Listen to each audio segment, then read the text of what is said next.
Vous écoutez RCF dans l'Orne, à Alençon sur 93.8, à la Ferté-Massé sur 102.2 et à Flers sur 103.8.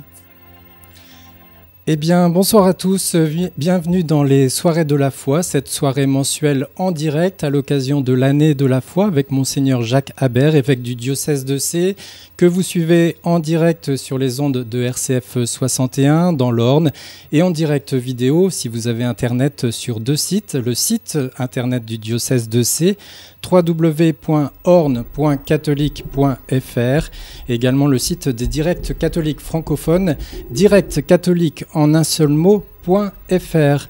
Monseigneur Jacques Habert, bonsoir. Bonsoir. Alors heureux de vous retrouver pour cette soirée en direct. Le principe de cette soirée, eh bien, il est très simple, il se veut interactif, c'est-à-dire que chacun peut réagir et poser des questions en direct. Pour poser vos questions, il y a deux moyens. Tout d'abord le téléphone, si vous êtes à l'écoute de RCF 61. Vous appelez le standard de RCF 61 au 02 33 80 20 61. 02 33 80 20 61. Renaud Jules, le directeur d'antenne, vous répondra et transmettra de suite votre question. Sinon, par chat sur Internet, c'est très simple. C'est expliqué sur les sites Internet. Vous pouvez donc réagir en direct et poser vos questions.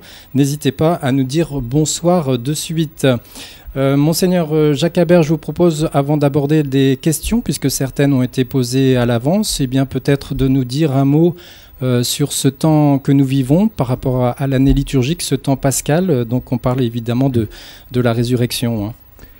Oui, tout est fait dans l'année liturgique pour que le mystère de la mort et de la résurrection du Christ, le mystère de sa passion soit vraiment le centre de tout. Et donc nous avons pendant 40 jours, et nous connaissons bien cette période du carême, nous avons pris le temps de nous préparer en priant, en jeûnant, en partageant, et aussi en méditant la parole de Dieu. Et nous sommes entrés, en fait, le jour de Pâques, dans un autre temps qui est plus long, c'est le temps pascal, 50 jours, et ce que l'on constate, c'est qu'il passe un peu inaperçu. Autant on est souvent bien conscient qu'on est dans le temps du carême, et on en parle, et on y insiste, mais parfois le temps pascal passe un petit peu inaperçu, alors même qu'il sera marqué par deux grandes fêtes, celle de l'Ascension et celle de la Pentecôte. Alors ce qu'il me semble important, et nous l'avons relu pendant toute la semaine de Pâques, c'est que la foi en la résurrection, bien sûr nous l'avons, et nous l'avions avant même de fêter Pâques cette semaine dernière, mais que c'est une expérience qu'il faut toujours approfondir. Et ce qu'il faut sans doute redire, c'est que nous ne croyons pas en la résurrection comme d'autres croiraient en la réincarnation, en la métempsychose, comme une théorie auquel on pourrait adhérer, mais nous croyons au Seigneur ressuscité. Et tous les récits nous montrent que ces personnes qui rencontrent Jésus ressuscité, eh bien, ont du mal, hésitent, doutent, parfois sont complètement bouleversées, et donc pour nous-mêmes, il en sera de même, c'est-à-dire qu'il y aura immanquablement tout au long de notre vie chrétienne à approfondir cette expérience de rencontrer Jésus ressuscité, de le connaître, et en même temps, car c'est aussi l'expérience constitutive des apôtres et des saintes femmes, de pouvoir l'annoncer autour de nous. Donc voilà, 50 jours, ce n'est pas trop long pour approfondir. Encore une fois, c'est une bonne nouvelle auquel nous adhérons depuis longtemps pour la plupart d'entre nous, mais il ne s'agit pas simplement de constater que Jésus est vivant, encore faut-il le rencontrer, le connaître et avoir le désir de l'annoncer. Et dans ce domaine, c'est vrai, et beaucoup de reportages ou témoignages nous ont indiqué cela, la façon dont les adultes sont préparés au baptême et sont baptisés et entrent dans cette vie nouvelle, peut être pour nous très stimulant. Donc j'encourage vraiment tous les auditeurs à recevoir ce temps comme un temps de grâce et comme un temps où il n'y a pas ces trois exercices de la prière, du jeûne et du partage, mais il y a surtout un désir de mieux connaître le Seigneur et de trouver le moyen de l'annoncer, de proposer cette bonne nouvelle autour de nous. Alors, Monseigneur Habert, je propose qu'on passe tout de suite aux questions. Alors, je ne l'ai pas dit en introduction, mais ce soir, nous avons la chance d'avoir des étudiants et jeunes professionnels qui sont ici dans le studio de la Web TV à Alençon. Ils sont environ 6 ou 7, et donc ils sont très intéressés par cette soirée. Et nous avons demandé à 2 d'entre eux de pouvoir lire les questions qui sont posées, qui arrivent par chat, par Internet. Alors, je vais demander à Anne et Guillaume peut-être de commencer par la première question. On va prendre tout simplement les questions dans l'ordre. Bonsoir Anne, bonsoir Guillaume. Bonsoir. Alors, quelle est la première question ? Alors, la première question, Pour ma part, dit l'internaute, je serais intéressée par la formation liée au diaconat permanent. La question est, un laïc peut-il se proposer à l'Église en vue du diaconat permanent? Alors, question, Monseigneur Habert. Voilà, donc Anne, vous avez bien fait de dire que ce n'est pas vous qui posiez la question, parce que voilà, on sait que ça peut être éventuellement un désir que certains ont en eux, que voilà, les femmes accèdent au diaconat ou même au presbytérat, mais la question en fait était posée par un homme. Alors le diaconat permanent, c'est quelque chose qui a été rénové par le Concile Vatican II, qui existait dans les premiers temps de l'Église, et le Concile Vatican II l'a remis en exergue, et c'est le premier degré dans l'ordre du ministère. En fait, il y a 3 degrés dans le ministère. Il y a le ministère diaconal, le ministère presbytéral et le ministère épiscopal. Vatican II, d'ailleurs, a reconnu que l'ordination épiscopale était réellement un sacrement. Et dans ces 3 degrés de l'ordre, il y a toujours à tenir 2 choses. Il y a un appel intérieur, quelqu'un ressent le désir de devenir prêtre, ou en l'occurrence là, de devenir diacre, et puis il y a l'appel extérieur qui est celui de l'Église. Et pour le diaconat et pour l'épiscopat, eh bien, est favorisé l'appel extérieur. C'est-à-dire c'est surtout l'Église qui va appeler quelqu'un à être diacre, a fortiori quelqu'un à être évêque. On n'a pas la vocation intérieure à devenir évêque, même si parfois certains pensent que c'est une promotion qu'on pourrait désirer. À l'inverse, sur l'ordination d'un prêtre presbytéral, eh bien, on va beaucoup plus insister sur l'aspect de l'appel intérieur. Un jeune a envie de devenir prêtre, mais dans les 3 cas, il faut toujours qu'il y ait ces 2 appels. Donc un diacre peut avoir en lui, enfin un homme peut avoir en lui le désir de devenir diacre, mais disons que la tradition est plutôt qu'il soit appelé, alors par son curé, par un évêque, par une communauté aussi qui peut en son sein se dire telle personne pourrait être un bon diacre, mais pour l'instant ça pourrait éventuellement évoluer. On ne peut pas avoir comme une candidature au diaconat comme on aurait un candidat qui voudrait rentrer au séminaire. Alors le diaconat, c'est comme son nom l'indique, c'est le ministère qui, d'ailleurs le mot ministère l'indique aussi, c'est le serviteur. Donc c'est une institution qui remonte au Nouveau Testament, dans les Actes des Apôtres. Les apôtres vont instituer l'ordre des diacres, et au fur et à mesure, ça va être ceux qui sont au service, à la fois au service de leurs frères, et d'ailleurs nous avons vécu la démarche diaconia, donc il y avait ce mot qui était repris, service de leurs frères. Donc beaucoup de diacres permanents sont des gens qui sont au travail, qui sont engagés dans la vie civile, dans la vie professionnelle, et ils reçoivent une ordination pour manifester la présence de l'Église dans leur milieu professionnel.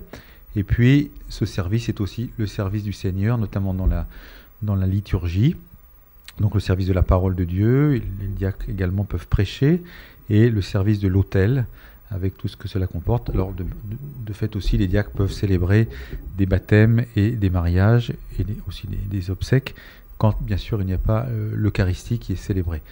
Donc c'est un ministère qui se développe bien dans l'Église en France, dans beaucoup d'églises européennes. Initialement, pendant le Concile, le diaconat permanent avait été plus prévu pour les églises d'Afrique. Et on fait le constat que finalement il y a très peu de diacres permanents en Afrique. Il y en a beaucoup plus dans les pays occidentaux. Pour notre diocèse, il y a eu 18 ordinations de diacres, et un prochain candidat, disons, maintenant il a été appelé, sera ordonné au mois de novembre prochain pour notre diocèse. Voilà, puis c'est vraiment la notion de service pendant cette année Diaconia 2013. Oui, et d'ailleurs hier soir j'étais avec tous les diacres du diocèse, et nous avons fait un beau partage sur la façon dont ils avaient vécu Diaconia, là où ils étaient dans leur paroisse, dans leur mouvement, dans leur service, mais aussi intérieurement, comment cette démarche les avait relancés eux-mêmes dans leur propre ministère diaconal.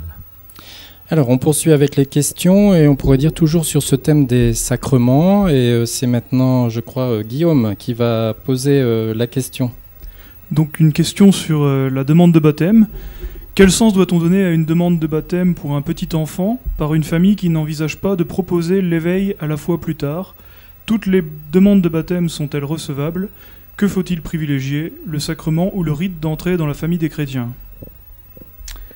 Voilà, c'est une question intéressante et à laquelle beaucoup de prêtres et de diacres sont confrontés et d'équipes de préparation au baptême. Alors, ce qui est important de comprendre, c'est que dans le dispositif des 7 sacrements, il y a un grand principe qui est celui de la liberté. On ne peut forcer personne à être baptisé, à être confirmé, à se marier ou à être ordonné. Et à partir de là, le baptême des petits-enfants, qui est devenu la règle, est en fait une exception dans le dispositif sacramentel, puisque va recevoir le baptême quelqu'un qui ne l'a pas demandé, qui est inconscient, qui est absolument incapable de manifester une quelconque liberté. Et donc la garantie que l'Église demande lorsqu'elle baptise les petits-enfants, c'est que les parents s'engagent effectivement à donner, dans les années qui viennent bien sûr, une éducation chrétienne à leur enfant.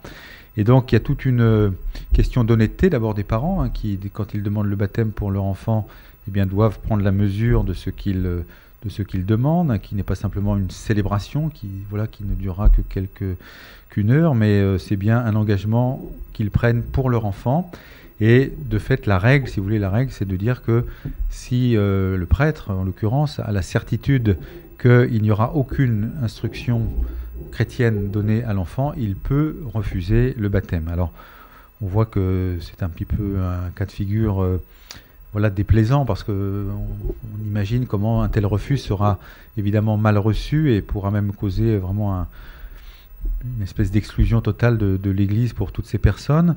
Donc il y a un dialogue pastoral à avoir, il y a surtout à montrer la cohérence entre la demande de baptême et l'éducation chrétienne qui doit suivre. Ce sont des sujets difficiles, ce sont des sujets sur lesquels l'Église doit tenir un peu dans une tension entre un accueil vraiment le plus large possible, le plus fraternel possible, et de dire que le salut est en jeu lorsque l'on reçoit le baptême, et en même temps une exigence, parce que si nous n'avons aucune exigence, eh bien finalement nous manifestons que finalement nous ne croyons pas beaucoup à ce que nous faisons, à ce que nous célébrons. Donc je sais qu'entre prêtres, c'est parfois des sujets très, très délicats, parce que chacun aussi est avec sa sensibilité. Disons qu'en rigueur de terme, on peut refuser le baptême si on est certain qu'il n'y aura pas d'éducation chrétienne. Dans la pratique, c'est vraiment des encouragements, un suivi qui est proposé pour toutes ces familles, qui, c'est vrai, des fois viennent de loin et qui ne sont pas toujours non plus dans une situation matrimoniale qui est d'être mariés à l'Église, par exemple. Donc il faut toujours favoriser le dialogue, l'accueil, l'écoute, mais ne pas non plus, comme on dit, brader les sacrements, parce que ça ne rend service ni à l'Église, ni aux personnes auxquelles apparemment on ferait plaisir, mais ce serait simplement une satisfaction de quelques instants. Mais ce serait pas, nous ne serions pas dans notre rôle et dans notre ministère de serviteurs du Seigneur et de nos frères si nous acceptions de faire tout et n'importe quoi. Alors on poursuit donc cette soirée en direct, cette soirée de la foi en direct sur les ondes de RCF 61, et puis pour ceux qui ont internet, en direct vidéo sur le site internet du diocèse de C, www.orne.catholique.fr, et puis également sur www.directcatholique en un seul mot.fr.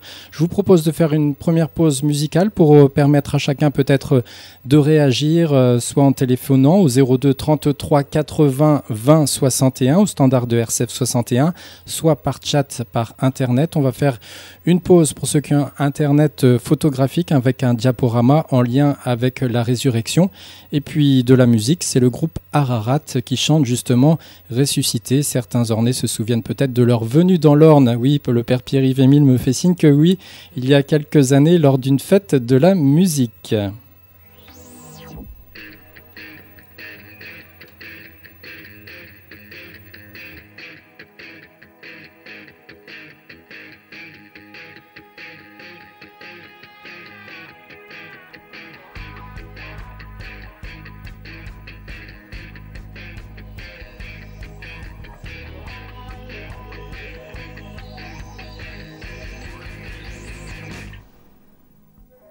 Ressuscité, viens nous sauver pour l'éternité, car tu es si grand et plein d'amour pour tes enfants et pour toujours. Oh, tu es vivant. Ressuscité, viens nous sauver pour l'éternité, car tu es si grand et plein d'amour pour tes enfants et pour toujours. Tu es présent. Je regarde le ciel. Je me sens très faible, si loin de toi. Tu vois mon père. Malgré mes peurs, je crois en toi de jour en jour. Ma foi grandit dans ton amour de jour en jour. Je prierai, Tu es vivant, ressuscité, viens nous sauver pour l'éternité. car tu es si grand. Et plein d'amour pour tes enfants et pour toujours. Oui, tu es vivant, Ressuscité, viens nous sauver pour l'éternité. car tu es si grand. Et plein d'amour pour tes enfants et pour toujours. Tu es présent, Regarde ces guerres, ce sont mes frères qui sont là-bas, ils perdent leur vie. Malgré l'espoir qui les unit, oh oui mon Père, envoie la paix sur notre terre, oh oui mon Père. Je prierai, car tu es vivant, ressuscité, viens nous sauver pour l'éternité. car tu es si grand. Et plein d'amour pour tes enfants et pour toujours. Oh, tu es vivant, Ressuscité, viens nous sauver pour l'éternité. car tu es si grand. Et plein d'amour pour tes enfants et pour toujours. Je prierai, chanterai pour toi. Je prierai, je crierai vers toi. Je prierai, porterai ta voix. Je prierai pour toi. Tu es vivant, Ressuscité, viens nous sauver pour l'éternité. car tu es si grand. Et plein d'amour pour tes enfants et pour toujours. Oh, tu es vivant, Ressuscité, viens nous sauver pour l'éternité. car tu es si grand. Et plein d'amour pour tes enfants et pour toujours. Tu es vivant. Vous écoutez RCF dans l'Orne à Alençon sur 93.8, à la Ferté-Massé sur 102.2 et à Flers sur 103.8. Et toujours en direct jusqu'à 22h pour cette soirée de la foi. Rendez-vous mensuel à l'occasion de l'année de la foi en compagnie de Monseigneur Jacques Habert, évêque du diocèse de Sées, qui répond aux questions qui ont été posées à l'avance par quelques internautes, mais qui répond aussi en direct aux questions que vous voulez poser, soit par chat sur Internet, le site du diocèse de Sées, www.orne.catholique.fr, soit en appelant le standard de RCF 61 02 33 80 20 61. N'hésitez pas, Monseigneur Habert est là pour vous répondre. Et puis nous avons la joie d'accueillir également ce soir quelques étudiants et jeunes professionnels de la région d'Alençon qui se retrouvent ici autour de Monseigneur Habert. Alors nous allons poursuivre les questions avec justement Anne qui va poser la question suivante. Alors, dans le cas des enfants morts, accidentellement ou non, avant la naissance, pourquoi l'Église, qui considère à juste titre que dès la conception il y a une vie, ne fait-elle rien pour eux lorsque l'accident, provoqué ou non, se produit ? Voilà, donc c'est une question qui a été posée cette semaine par un interlocuteur, et c'est toujours des questions qu'il faut considérer avec beaucoup d'attention parce que peut se cacher derrière bien sûr une souffrance. Alors on pense bien sûr à la souffrance de l'avortement, d'une fausse couche, d'un accident pendant la grossesse. Alors de fait, la position de l'Église est de dire que la vie humaine commence dès sa conception et qu'il y a un respect absolu de l'embryon, d'où notre inquiétude, certains évêques, notamment Monseigneur Dornelas, sur les futurs projets de loi, sur les manipulations d'embryons, sur un certain nombre de choses qui pourraient considérer que l'embryon ne serait qu'une matière finalement humaine qu'on pourrait dont on pourrait user à son gré. Alors, ce qui peut arriver, c'est que, notamment dans le cas d'un avortement, et c'est encore une fois des sujets de grande souffrance, on peut proposer qu'une femme qui a subi un avortement donne un prénom à l'enfant et finalement prie pour lui et rentre dans une certaine relation, alors qu'il ne faut pas évidemment fantasmer, hein. L'enfant a été avorté, donc la vie était déjà présente en potentialité, mais elle n'est pas advenue au grand jour. Donc il faut faire beaucoup de précautions lorsqu'on touche à ce genre de questions, hein. En revanche, il ne peut pas y avoir par exemple, l'idée d'un baptême. Le baptême ne peut s'appliquer qu'à des personnes vivantes, de même que quand quelqu'un est déjà mort, on ne va pas lui donner le sacrement des malades. Donc, il peut y avoir un lien spirituel, notamment de prière, d'intercession, un petit peu de personnalisation en donnant un prénom, et puis surtout d'essayer de faire en sorte que ce traumatisme, hein, car ça en est un, d'où le scandale quand on nous présente l'avortement comme un acte médical qui serait indifférent et qu'on pourrait vivre plusieurs fois sans aucun problème. Je l'ai parfois dit dans telle ou telle rencontre. Je suis allé il y a quelques années à Lourdes pour passer un temps d'une quinzaine de jours pour les confessions, et j'étais frappé de voir le nombre de femmes qui venaient pour cause d'avortement et qui parfois se confessaient pour la 3e ou la 4e fois d'un même avortement parce que la blessure restait très, très forte et qu'il y avait un très très grand sentiment de culpabilité. Et du coup, c'est cette idée d'instaurer un peu un lien de prière entre la maman et l'enfant avorté, peut être une piste. Ce sont encore une fois des sujets qui demandent beaucoup de délicatesse, de respect, de dialogue. Hein, et donc, voilà un peu ce que je peux répondre. Hein, il n'y a pas d'acte particulièrement, bien sûr, liturgique, mais plutôt dans un lien spirituel, des choses peuvent vraiment être sainement vécues et surtout aider à sortir de cette culpabilité. Aussi, dans ce type de comportement, les personnes qui ont subi ces souffrances, souvent essayent d'être un peu des apôtres et des prophètes de la vie et de la protection de la vie humaine. Alors, on passe à une question suivante. On a l'impression parfois de changer complètement de thème, mais on suit l'ordre des questions. C'est Guillaume, cette fois-ci, qui va la poser. Donc, les prêtres ont un triple rôle de gérer, gouverner, de sanctifier et d'enseigner. Dans ces activités, le prêtre se concentre-t-il sur ce triple rôle ou se laisse-t-il envahir par d'autres activités ? Voilà, donc c'est vrai qu'il y a une triple mission qui est confiée aux prêtres, de gouverner, donc voilà, d'être les pasteurs de leur communauté, de sanctifier, c'est-à-dire de célébrer notamment les sacrements, et puis d'évangéliser, de prêcher. C'est d'ailleurs cette fonction d'évangélisation que le Concile Vatican II a voulu mettre en premier. Quelle est la première mission du prêtre ? C'est d'annoncer l'évangile, c'est d'annoncer la bonne nouvelle, et donc de partir en mission pour proposer la foi autour de lui.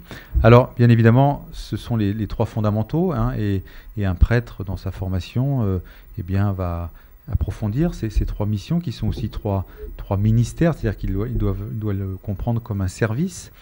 Mais en même temps, et c'est un peu un reproche, on sent c'est un petit peu ce qu'il y a derrière la question, parfois on nous dit mais les prêtres, vous êtes toujours en réunion, vous êtes toujours un petit peu à courir à gauche et à droite. Le père Pierre-Yves est dans le studio et comme jeune prêtre, il est déjà confronté à ce type peut-être de situation. Donc toutes ces réunions bien sûr sont nécessaires et je crois qu'il y aurait un mauvais calcul de dire toutes ces réunions ne servent à rien, toutes ces réunions ne sont que de l'organisation.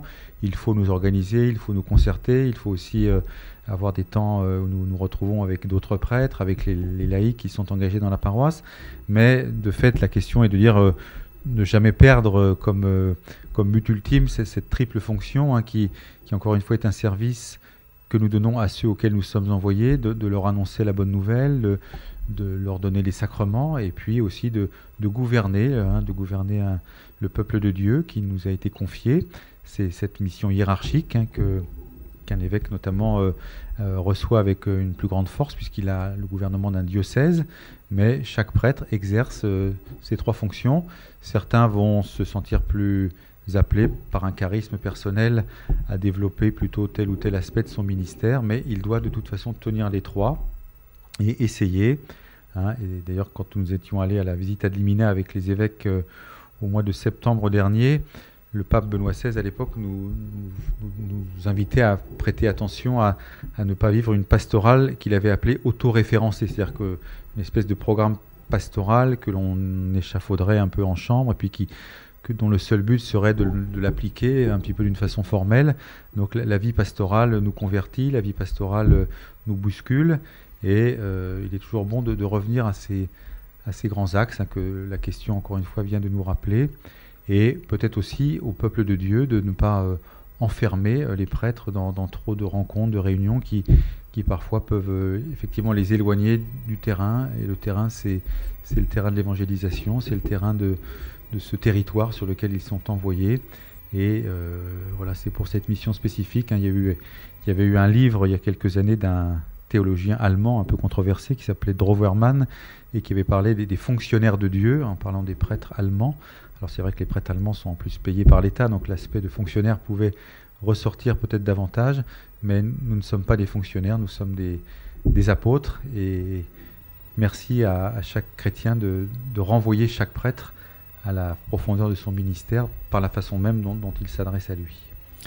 Alors on poursuit les questions. Il y a une nouvelle question qui vient d'arriver grâce à un internaute qui nous suit justement en direct vidéo. Je vais demander, c'est la question de Sylvain, je vais peut-être demander à Anne de nous la lire. Alors, quelle est la proportion de brebis quelle est la proportion de brebis dépend de votre diocèse sur la population du département? Autrement dit, les catholiques sont-ils nombreux dans le diocèse? Alors dans le texte du Concile Vatican II sur les évêques Christus Dominus, il est indiqué, et moi ça m'avait bien impressionné quand j'avais lu le texte, c'est que nous sommes envoyés à toute la population d'un département. C'est-à-dire je ne suis pas envoyé simplement aux catholiques de l'Orne, même si bien sûr j'ai envers eux une responsabilité tout à fait particulière, mais je suis envoyé à toute la population.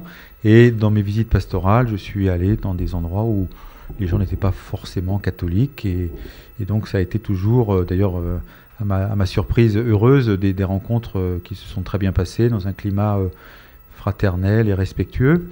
Alors ceci dit, dans le département de l'Orne, dans le diocèse de l'Orne, la grande majorité des gens sont catholiques. Alors après, ils ne sont pas tous catholiques pratiquants, mais il y a peu, notamment de ce que j'avais connu dans le diocèse de Créteil, de communautés, la communauté juive par exemple est presque inexistante dans le département de l'Orne, alors que par exemple, dans ma commune à Charenton, il y avait une synagogue, et dans la commune d'à côté, Saint-Mandé, il y avait 3 ou 4 synagogues. Donc il n'y a pas du tout cette présence de la communauté juive sur l'Orne. Il y a dans telle ou telle ville des communautés musulmanes, mais peu nombreuses. Et également pour ce qui est de l'œcuménisme, il n'y a pas une grande présence protestante ni une grande présence orthodoxe. Donc c'est plutôt une population homogène de tradition catholique. Après, nous le savons bien, beaucoup de catholiques le sont parce qu'ils ont été baptisés, et de fait c'est la réalité, mais parfois ils ont un peu oublié les conséquences de leur baptême, et du coup le lien que j'ai avec beaucoup d'Ornais n'est pas forcément un lien où je les retrouve dans les églises. Donc l'émission que nous faisons ce soir est un moyen justement de proposer la foi d'une façon plus large que simplement auprès des catholiques déjà rassemblés, notamment dans le rassemblement dominical.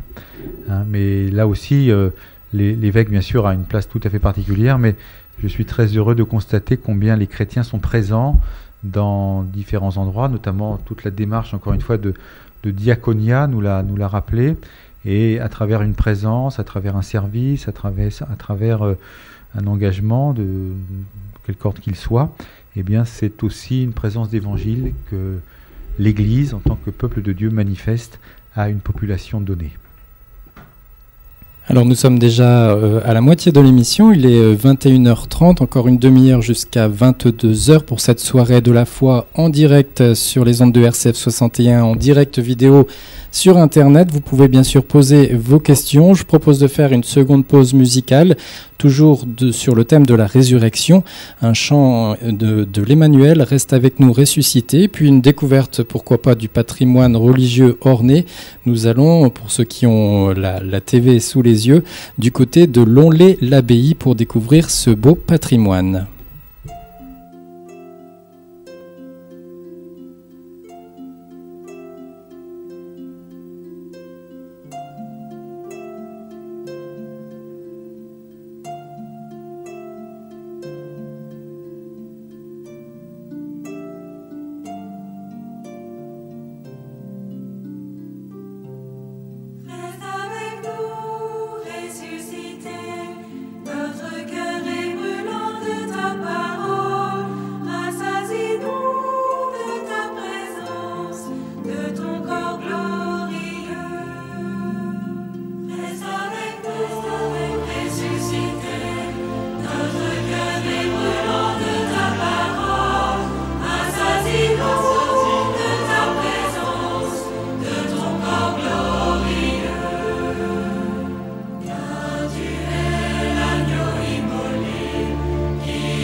réseau de Radio Chrétienne en France. Et toujours en direct pour les soirées de la foi en compagnie de Monseigneur Jacques Habert, évêque du diocèse de Sées. Nous poursuivons les questions, on a abordé différents sujets. On va davantage maintenant parler de l'école catholique puisque 2 questions ont été posées par des internautes. Alors on va demander à nouveau peut-être à Anne de poser cette question. Donc, les internautes, parents d'enfants scolarisés en primaire, collège et lycée, signalent qu'une question revient systématiquement à l'ordre du jour lors des réunions d'appel. La dimension catholique dans les établissements scolaires de l'enseignement catholique est de moins en moins présente. Comment faire pour la faire vivre ou revivre, et comment donner aux jeunes et à leurs parents l'envie de le faire? Voilà, une question vaste. Voilà, je suis très heureux qu'on me pose cette question puisque la semaine prochaine, nous serons avec la conférence épiscopale des évêques de France et le sujet central sera effectivement le statut nouveau de l'enseignement catholique que nous allons sans doute voter. Alors, c'est vrai qu'il est difficile de faire des généralités en disant les écoles catholiques le sont de moins en moins ou de plus en plus. Il y a des écoles catholiques qui ont leur spécificité.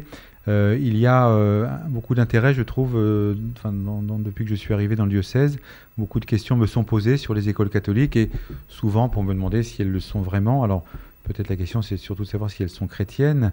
Elles ont un challenge entre guillemets à tenir, c'est un accueil inconditionnel qui d'ailleurs fait partie de leur statut. Le contrat qu'elles passent avec l'État fait qu'elles doivent accueillir tous les enfants qui se présentent. Alors bien sûr, le chef d'établissement a un certain droit de regard, mais on ne peut pas, par exemple, sur un critère de ne pas être baptisé, ne pas accueillir un enfant dans une école sous contrat. Donc cet accueil, il est non seulement légal, mais en même temps, il est une chance que les enfants puissent être accueillis dans une école catholique. Donc ça donne le signe d'une église catholique qui, à travers ces écoles, accomplit un service pour tous ceux qui en ont besoin. J'ai été frappé quand nous sommes allés en Terre Sainte au mois de février dernier, de voir que les écoles catholiques étaient souvent très fortes, très présentes, et qu'elles accueillaient bien sûr des enfants musulmans, des enfants juifs et des enfants chrétiens. Alors ça, c'est une donnée, un constat, et on ne peut pas le contester. Après, le chef d'établissement, qui est le responsable de la pastorale dans son établissement, les éducateurs, les professeurs, les parents, puisque c'est un parent qui pose la question, doivent tout faire pour que cet accueil inconditionnel ne soit pas au détriment d'une proposition. Et là, la grande difficulté, c'est que nous nous trouvons devant un public qui n'a pas forcément le même appétit. Et pour certains enfants, ce sera surtout de l'ordre d'une première annonce, ce sera dans l'ordre d'une découverte, ce sera dans l'ordre, par un biais peut-être simplement culturel, de faire découvrir ce qu'est la foi chrétienne, de la faire aimer. Et puis d'autres parents, bien légitimement, sont pratiquants, sont convaincus, ont une vie de prière et une vie spirituelle bien élaborée. Et donc ils vont attendre beaucoup plus de l'école, pas simplement un apport culturel ou simplement une première annonce, mais vraiment un lieu d'approfondissement, un lieu de célébration. Et du coup, le directeur d'école se trouve dans cette tension, alors sans compter tout le travail qu'il a à faire, bien sûr, sur le plan de la gestion de son établissement, des programmes et de toute la partie administrative. Donc j'ai souvent envie de dire qu'il faut, quand on se pose cette question, se demander mais moi qu'est-ce que je fais? Parce qu'on peut toujours évidemment critiquer et dire telle école n'est pas assez catholique, mais une fois qu'on a fait ça, on n'a pas fait avancer grand-chose. Donc de fait, on peut des fois être un petit peu étonné que les propositions soient un petit peu faibles ou même voire inexistantes, mais il faut surtout essayer de favoriser un noyau, une espèce de centre qui soit le cœur de l'établissement finalement, où l'évangile soit la base de la réflexion, et où un enfant qui rentre dans un établissement sente que c'est ça le cœur de l'établissement, c'est là qu'est son âme, c'est là qu'est son esprit. Alors après, encore une fois, les propositions se feront aussi en fonction des forces en présence. Hier, je recevais des responsables du MEJ qui me disaient qu'ils aimeraient bien entrer dans les écoles catholiques pour proposer la proposition pédagogique très belle du MEJ, et c'est souvent non pas la mauvaise volonté ou un refus, mais c'est souvent, hélas, le manque de moyens humains qui est en jeu. Donc prenons conscience de cela, et avant peut-être de critiquer trop rapidement telle ou telle institution, de voir déjà ce qui existe, et puis de proposer aussi d'apporter sa pierre à l'édifice. Je sais que dans certains établissements, il y a des parents, par exemple, propose de rencontrer les jeunes de 4e, 3e. Des parents s'engagent pour préparer la confirmation, la profession de foi, la première communion, le baptême d'un enfant. Bon, ça joue parfois sur des petits nombres, mais si nous reprenons justement le temps pascal dans lequel nous sommes, hein, le soir de Pâques, il y a une petite douzaine de personnes réunies et qui vont rencontrer le Seigneur ressuscité. Ce sera le début de la vie de toute l'Église. Donc nous n'avons pas tellement à être dans du nombre ou dans du chiffre, mais plutôt dans le qualitatif, hein, et un qualitatif qui sera par lui-même contagieux et qui portera du fruit, mais c'est vraiment une œuvre importante. Alors, justement, pendant la conférence épiscopale la semaine prochaine, eh bien, nous allons reprendre toutes ces questions, de savoir comment tous les établissements catholiques d'un diocèse sont bien rattachés très clairement à la pastorale de ce diocèse, et notamment à l'évêque, et puis aussi comment le chef d'établissement qui porte cette responsabilité pastorale qui est immense, eh bien, est soutenu, est encouragé. Hein, et je me rappelle d'une parole du cardinal Lustiger qui disait que pour lui c'était pratiquement aussi important de nommer un bon curé que de nommer un bon directeur d'école, parce que l'enjeu pastoral était vraiment considérable dans des écoles où il y a des centaines d'enfants, et par les enfants aussi des centaines de familles.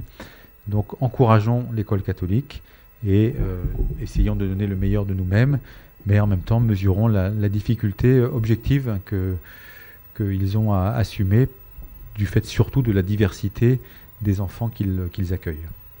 Alors, il y avait encore une question d'une internaute sur l'enseignement catholique. Vous y avez peut-être répondu en partie, Monseigneur Habert, mais on va demander à Guillaume de nous la lire. Attention, elle est quand même assez longue. La semaine dernière a été voté en catimini lors de la loi de refondation de l'école un amendement qui prévoit d'enseigner dès 6 ans la notion de gender aux enfants. Comment vont se positionner les écoles catholiques sous contrat à ce sujet ?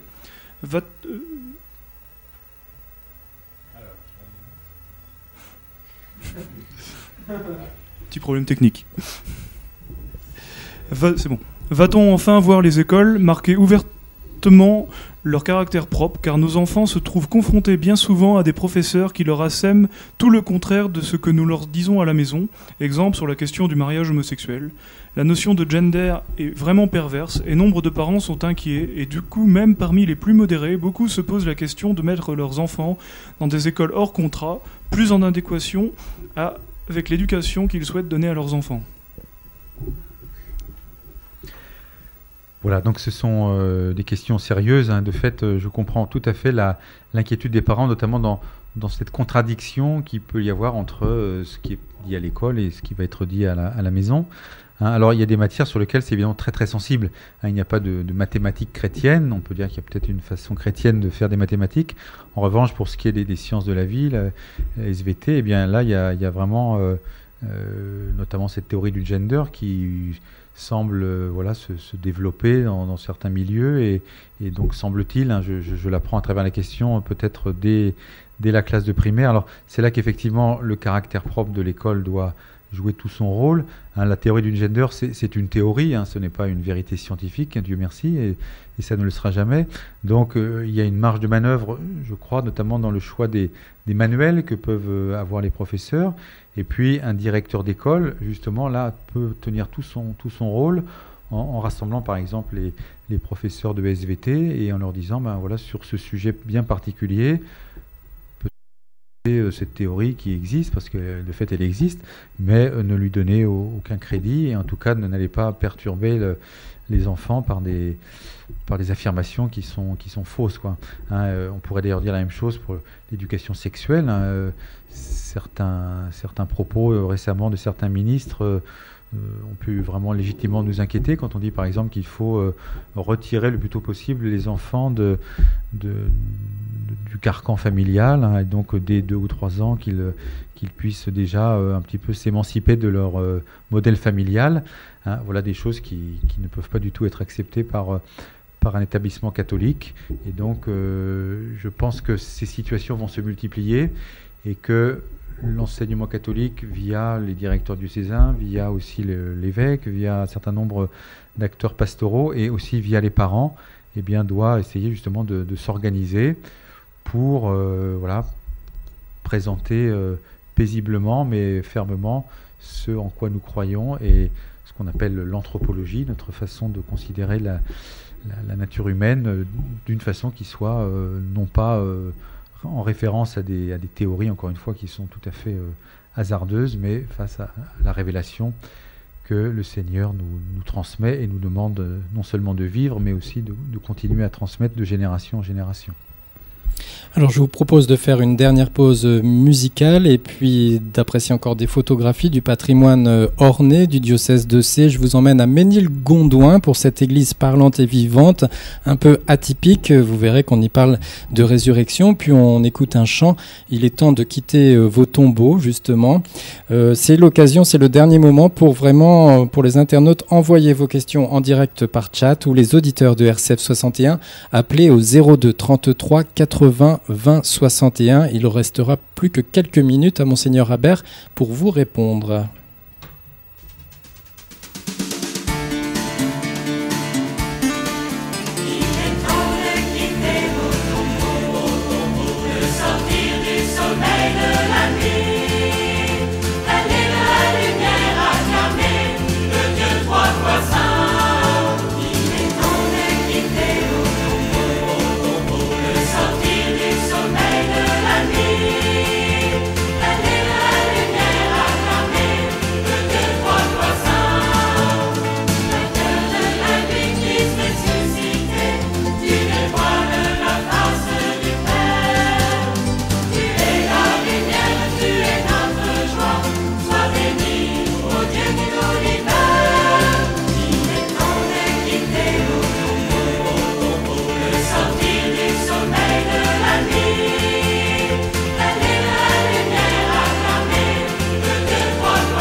Et toujours en direct sur les ondes de RCF 61, nous terminons jusqu'à 22h cette soirée de la foi, donc en direct avec Monseigneur Jacques Habert, évêque du diocèse de Sées, qui répond à vos questions. Une soirée que vous pouvez suivre en direct vidéo sur le site internet du diocèse de Sées, orne.catholique.fr ou sur directcatholique.fr.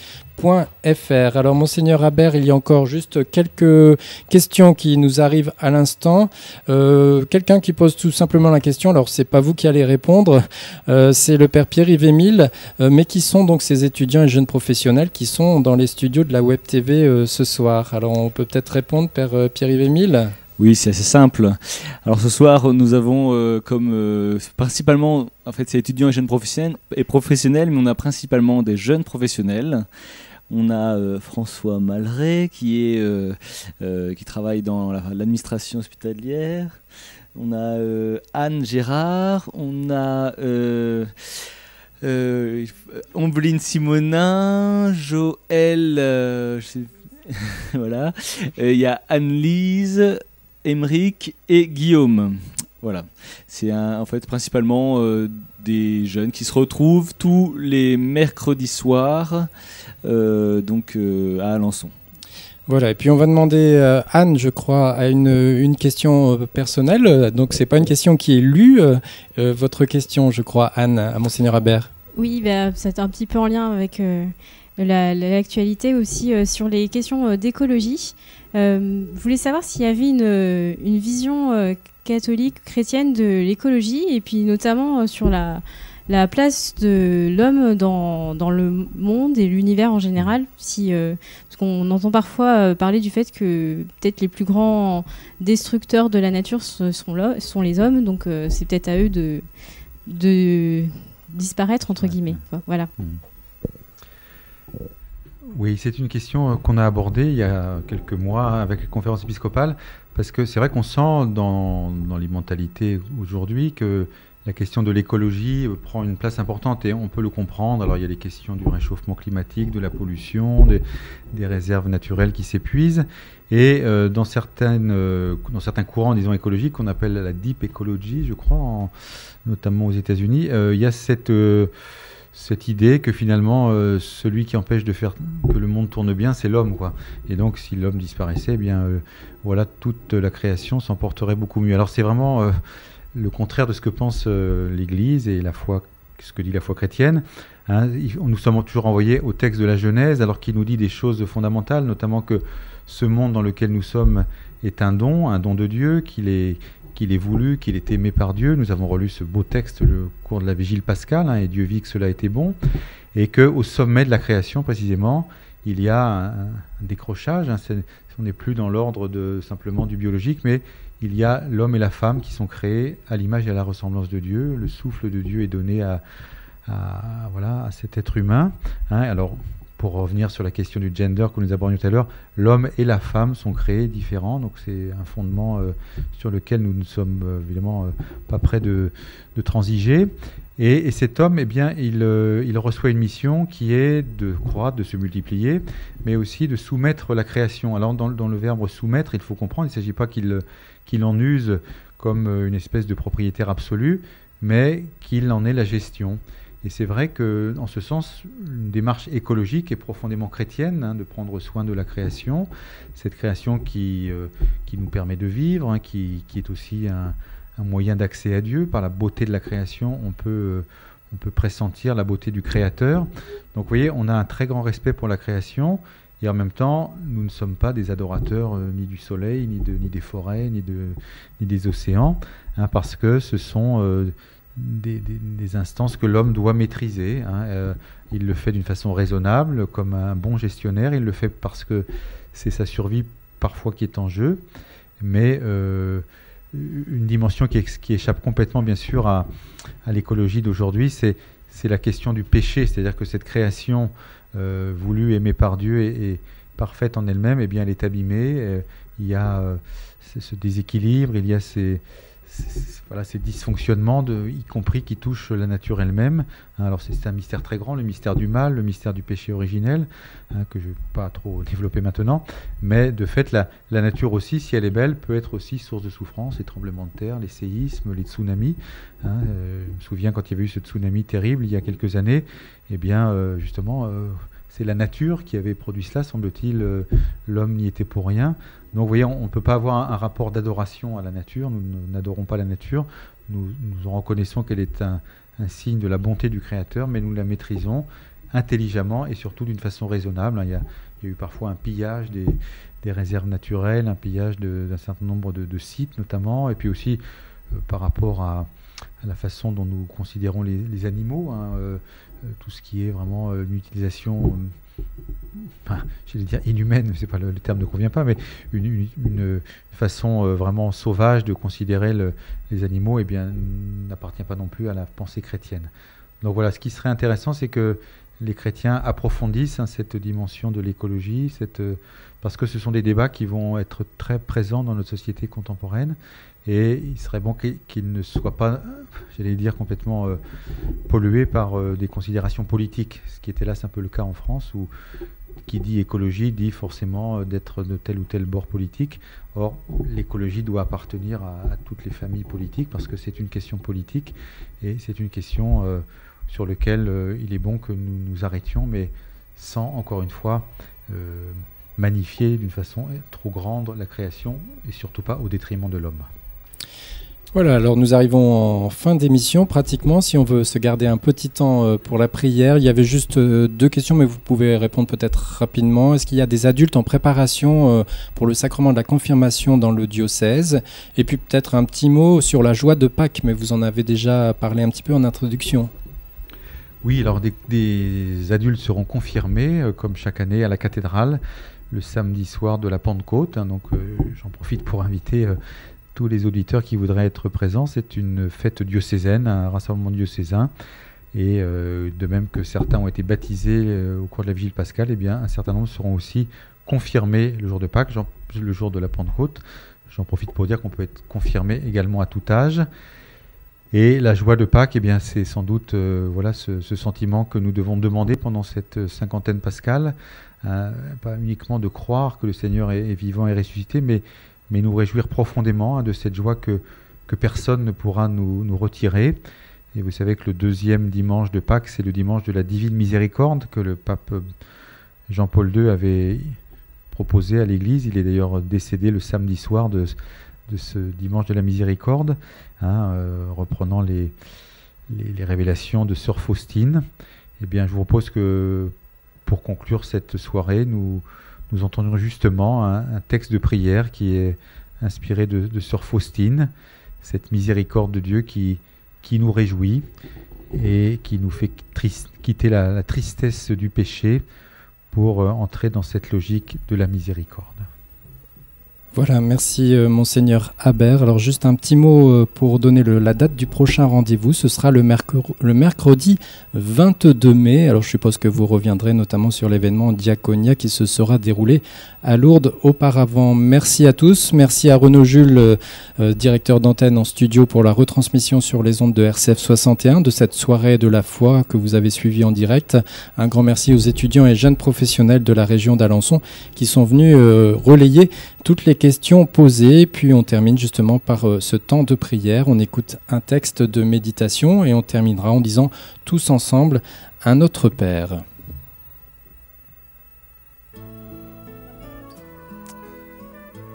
Aide-moi, Seigneur, pour que mes yeux soient miséricordieux, pour que je ne soupçonne pas et ne juge jamais d'après les apparences extérieures, mais que je discerne la beauté dans l'âme de mon prochain et lui vienne en aide. Aide-moi, Seigneur, pour que mon oreille soit miséricordieuse, afin que je me penche sur les besoins de mon prochain et ne reste pas indifférente à ses douleurs ni à ses plaintes. Aide-moi, Seigneur, pour que ma langue soit miséricordieuse, afin que je ne dise jamais de mal de mon prochain, mais que j'aie pour chacun une parole de consolation et de pardon. Aide-moi, Seigneur, pour que mes mains soient miséricordieuses et remplies de bonnes actions, afin que je sache faire du bien à mon prochain et prendre sur moi les tâches les plus lourdes et les plus déplaisantes. Aide-moi, Seigneur, pour que mes pieds soient miséricordieux, pour me hâter au secours de mon prochain, en dominant ma propre fatigue et ma lassitude. Mon véritable repos est dans le service rendu à mon prochain.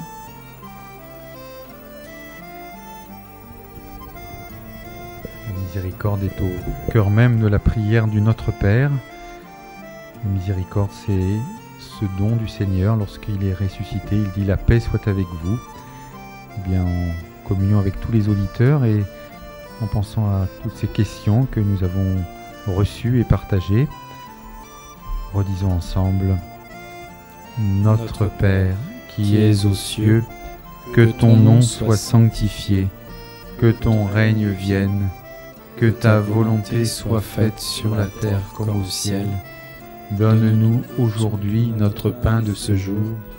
Pardonne-nous nos offenses, comme nous pardonnons aussi à ceux qui nous ont offensés, et ne nous soumets pas à la tentation, mais délivre-nous du mal.